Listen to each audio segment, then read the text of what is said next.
Bonjour à tous, je vous retrouve pour faire la vidéo d'un oracle que j'ai reçu ce matin et que j'avais vraiment hâte de recevoir. C'est l'oracle du peuple végétal de Arnaud Rioux qui vient de paraître aux éditions Très Daniel. Et je remercie Isabelle qui me l'a envoyé pour vous le présenter. Donc c'est le petit frère de l'oracle du peuple animal que j'aime beaucoup. Déjà la boîte est magnifique, c'est une boîte en dur, elle est vraiment belle. Alors, ce qu'on en dit derrière, je vais vous le lire. Le peuple végétal est un peuple émouvant, omniprésent, sensible. Il nous accueille lors de nos promenades en forêt. Il nous permet de marcher sur des tapis de feuilles mordorées au milieu de l'automne, d'enlacer un vieux chêne ou de faire la sieste au pied d'un saule. Le peuple végétal nous offre sa poésie à travers les bouquets de roses, la délicatesse des tulipes et les mystères des lotus. Les épices nous étonnent, les plantes médicinales nous soignent. Enfin, les arbres fruitiers, les légumes, les champignons et les céréales nous nourrissent sur les 5 continents depuis la nuit des temps.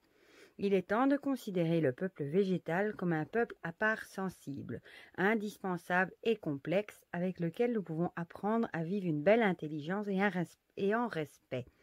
Rencontrez l'esprit des végétaux et recevez leurs messages qui inspireront vos choix, vos paroles et vos actes.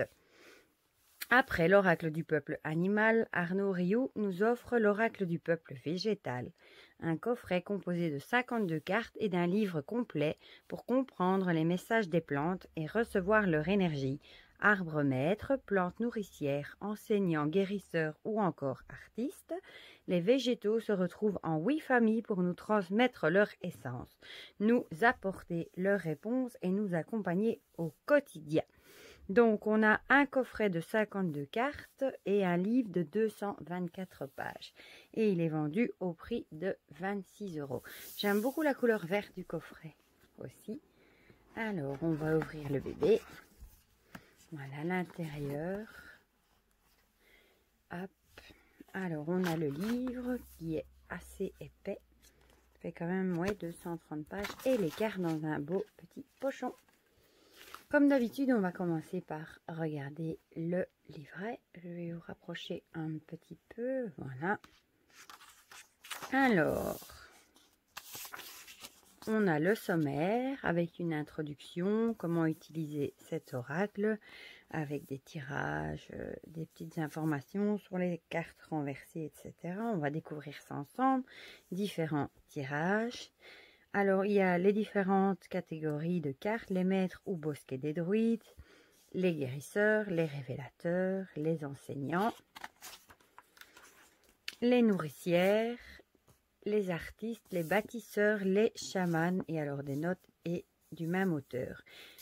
C'est écrit en très petit quand même.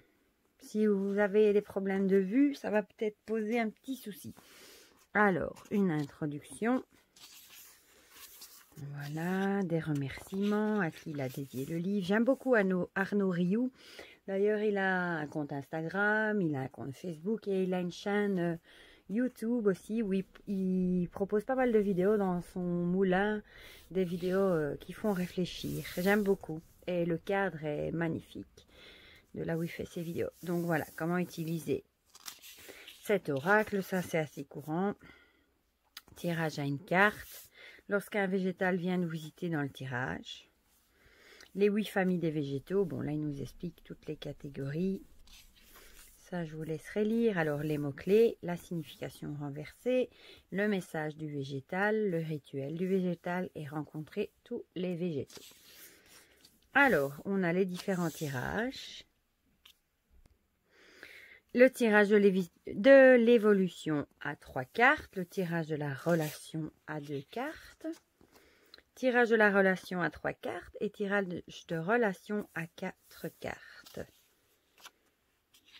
Il nous dit aussi qu'il existe des méthodes de tirage plus complexes, mais ceux qu'il a décrits ici sont les plus simples, plus accessibles pour commencer avec cet oracle. Alors, un avertissement. Les maîtres ou les bosquets des druides. Voilà, là on entre dans les cartes. Et alors là, c'est dommage que l'illustration n'est pas en couleur. Ça aurait été encore mieux. Donc ici le titre, ici le monde sera juste à tes yeux lorsque tu auras apaisé ce qui est en toi, mérite de retrouver son équilibre. Un petit résumé. Ici on nous parle de, ici le chêne de l'arbre, ça nous explique tout ce qui fait partie du chêne, comment il pousse, à quoi il peut servir, voilà, tous les mots-clés. Lorsque le chêne apparaît dans le message, donc là, c'est le message. Donc, franchement, il y a de quoi faire. Hein. Il y a quand même 1, 2, 3 pages remplies. Hein. La signification, si la carte est renversée, le message du chêne et le rituel du chêne. Voilà, je vais vous montrer. Et c'est comme ça pour toutes les cartes. Et à la fin, on a tout ce qu'a déjà du même auteur. Voilà, voilà. Donc, je vais vous montrer les cartes. Voilà. Bon, on va commencer. Le dos est magnifique avec cet arbre. Je vais vous rapprocher encore un petit peu pour les cartes. Voilà, j'adore le dos.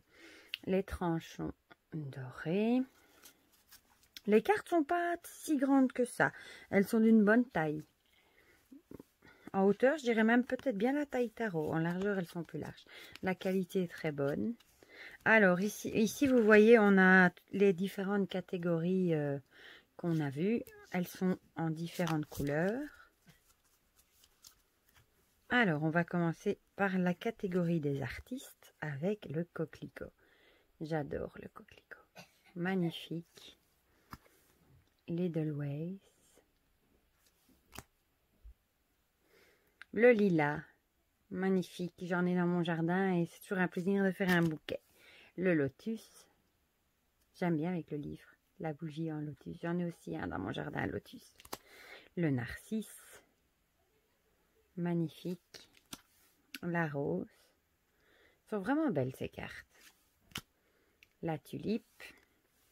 Ensuite, on a la catégorie des bâtisseurs. Avec l'acacia, le baobab, magnifique. J'adore ici aussi. Elles sont toutes représentées dans une sorte d'arche. Le hêtre, le peuplier, le platane, magnifique aussi. Avec ici ce petit cartable au pied. Le sapin. Le séquoia, magnifique. Alors, on a 3 cartes chamanes, elles sont sublimes. Hein. L'ayahuasca, avec ce magnifique serpent, il est tellement beau. Sublime. Le tabac, le théier. Ensuite, les cartes enseignants, en couleur verte. Le cerisier, et ici, elles ont une planche avec... c'est magnifique avec la plante, l'arbre. J'adore les couleurs. Le citronnier avec ses beaux citrons. Celle-ci aussi est belle, le figuier. Avec cette magnifique lanterne. Le noyer. J'adore les noix. L'olivier, magnifique. Le pêcher. Oh, ces fleurs sont magnifiques. Regardez-moi ça. Et les pêches sont vraiment belles. Et le poirier, même chose avec les poires dans le petit panier. Superbe. Ensuite, les cartes guérisseurs. L'ail avec ce chapelet de gousse d'ail. Magnifique. La lavande. Les couleurs sont magnifiques aussi. Hein. La consoude. Magnifique. Le pissenlit. Magnifique. La sauge. L'ortie. Magnifique. Et le romarin, sublime aussi. Ensuite, on a les cartes maîtres avec l'aulne, le bouleau, magnifique, le chêne, le houx, magnifique, le noisetier avec, je ne sais pas si vous voyez là, une licorne, magnifique. Le pommier. Et le saule. J'en ai un dans mon jardin de saule. Ensuite, les cartes nourricières. Avec le blé. Le champignon avec cette planche ici de champignon. Juste magnifique. L'épinard.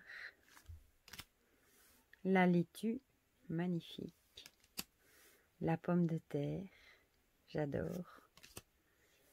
Le riz, sublime. Et la vigne. Ensuite, les cartes, pour finir, révélateurs, avec l'absinthe, le basilic, magnifique. Le gingembre, sublime aussi, avec les racines de gingembre. Il est vraiment beau, hein. L'amande poivrée, regardez-moi ça comme c'est beau. C'est sublime. Le persil. Le poivre, sublime. Vraiment magnifique. Et la verveine. Je propose qu'on en tire une et qu'on lise dans le livre un petit peu le message qu'elle nous apporte. On va les mélanger. Hop, hop, hop, hop. Bon, là, c'est de la triche. Il y en a beaucoup. Hein. Bon, je vous lirai le message à l'endroit. Ah ben voilà, celle-ci vient nous faire un coucou. Le péché. Par contre, pour les retrouver, c'est déjà moins pratique parce qu'il n'y a pas le numéro. Donc, on est obligé d'aller voir dans le livre la catégorie ici pour aller retrouver le numéro de la page. Donc ici, on a l'enseignant. Ça, il serait été quand même mieux avec des numéros. Et le péché ici, 113. C'est dommage, ça. Mais enfin bon. C'est parce que tu donnes de la douceur à ton cœur que ta peau est douce. Ah, c'est vrai qu'on dit la peau douce comme une pêche. Le pêcher est un arbre fruitier rustique, c'est-à-dire qu'il peut s'épanouir même à des températures en dessous de 0.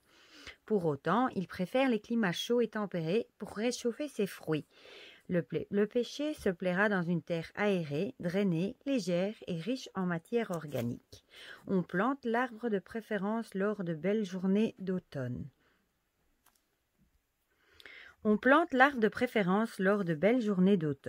Avec des soins attentifs, l'arbre atteindra rapidement les 3 à 5 mètres de sa taille adulte et offrira ses fruits dès la 5e année.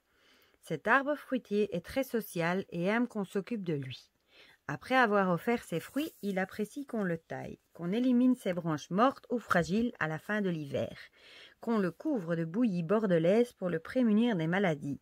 Il aime qu'on nourrisse son terreau de fumier, d'engrais et de paillis et qu'on l'arrose régulièrement aux journées chaudes de l'été en fin de journée, lorsque le soleil ne craint plus de brûler ses racines. Comme tous les fruits, la pêche est un trésor pour la santé. Elle est riche en antioxydants, en fibres, en vitamine C, E, en cuivre et en fer. Elle stimule le transit intestinal dès lors qu'elle est bio.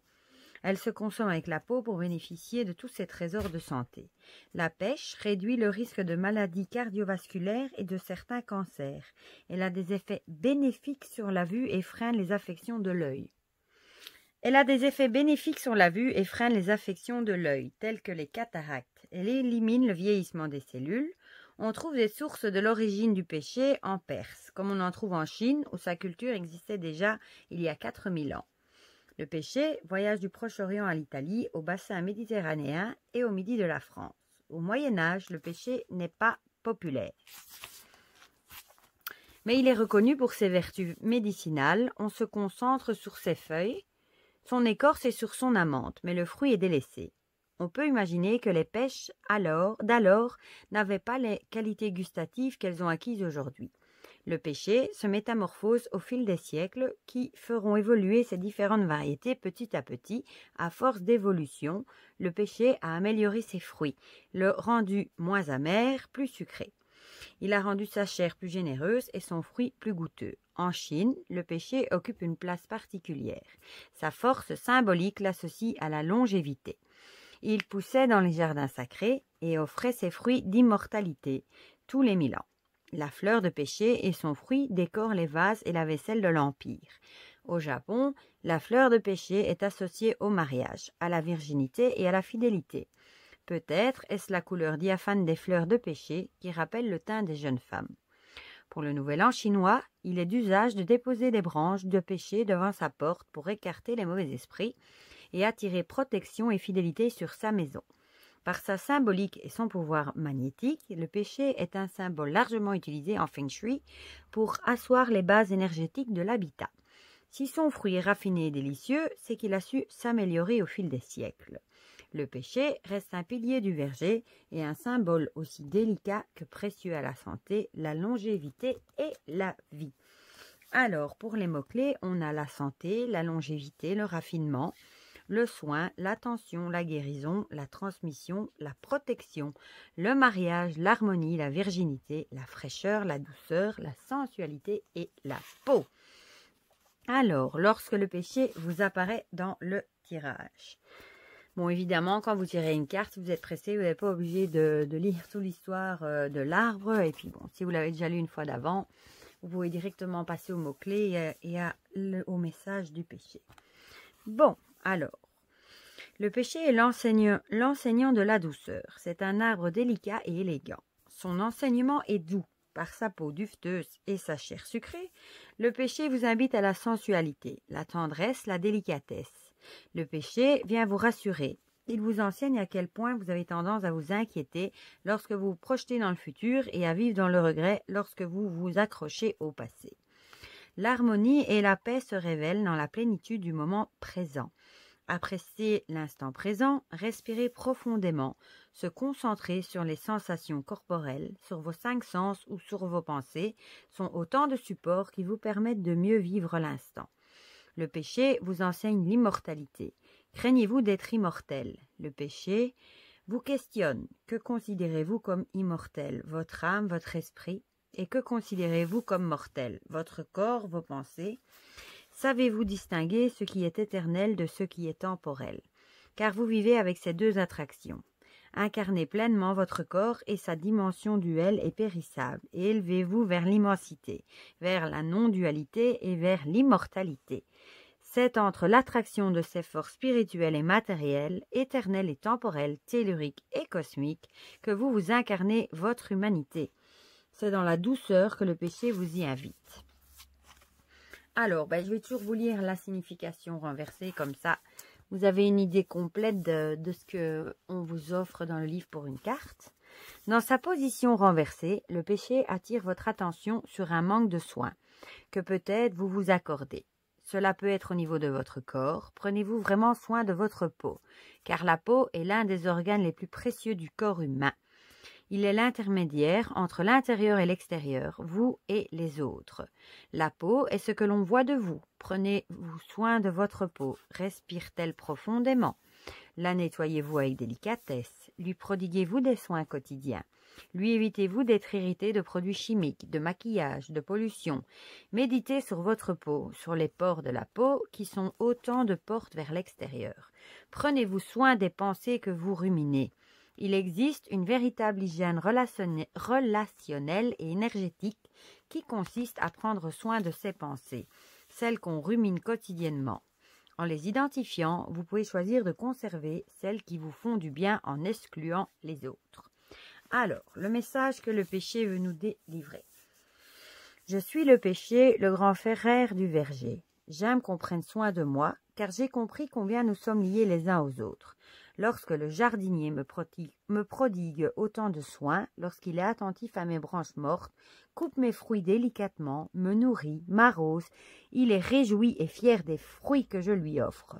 Il est aussi conscient de son rôle dans la transmission du beau et du bon, et cela lui fait du bien.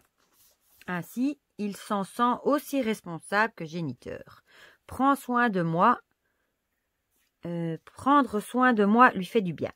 Car cela fait du bien de prendre soin de l'autre. Et toi, qui prends soin de toi? Laisses-tu l'autre t'approcher, te seconder, te soutenir, ou préfères-tu gérer tes affaires seul? Te dis-tu que tu ne mérites pas, ou que si l'autre prend soin de toi, tu lui seras redevable? As-tu peur d'être redevable? Veux-tu coûte que coûte rester libre et indépendant? N'es-tu finalement pas prisonnier de ton besoin d'autonomie? C'est très comique parce que ça me correspond tout à fait. Et comme je vous ai déjà dit, je me suis cassé le pied et pour le moment, ma maman est chez moi pour m'aider et j'ai beaucoup de mal avec ça à laisser quelqu'un d'autre gérer mes affaires, à m'aider. C'est vraiment quelque chose que j'ai vraiment du mal à gérer. Donc cette carte, ça tombe pile au bon moment. Alors, le rituel du péché. Connectez-vous au péché. Sentez combien le jardinier prend soin de l'arbre. Aujourd'hui, vous allez accepter que l'on prenne soin de vous. Acceptez de recevoir. Posez cette intention le matin. Le monde est prêt à vous aider dès lors que vous programmez cette croyance. Si vous croyez que les gens sont devenus égoïstes, vous attirez à vous des égoïstes qui de plus abuseront de vous. Si en revanche vous vous concentrez en vous rappelant que chacun est généreux, qu'il est dans notre nature de prendre soin de l'autre et que cela vous fait du bien, vous allez attirer à vous des hommes et des femmes qui auront du plaisir à s'occuper de vous. Détendez-vous, répétez-vous des phrases du type « Longtemps je me suis fait croire que je ne méritais pas qu'on s'occupe de moi. Pourtant, profondément, je sais que cela nous fait du bien à chacun de prendre soin de l'autre.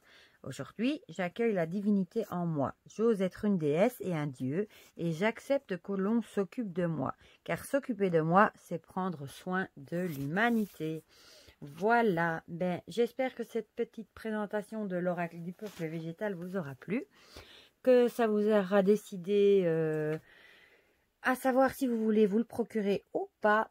Et je remercie encore une fois les éditions Très Daniel qui me l'ont envoyé. Et je vous fais plein de gros bisous et je vous dis à bientôt pour de prochaines vidéos. Bisous bisous.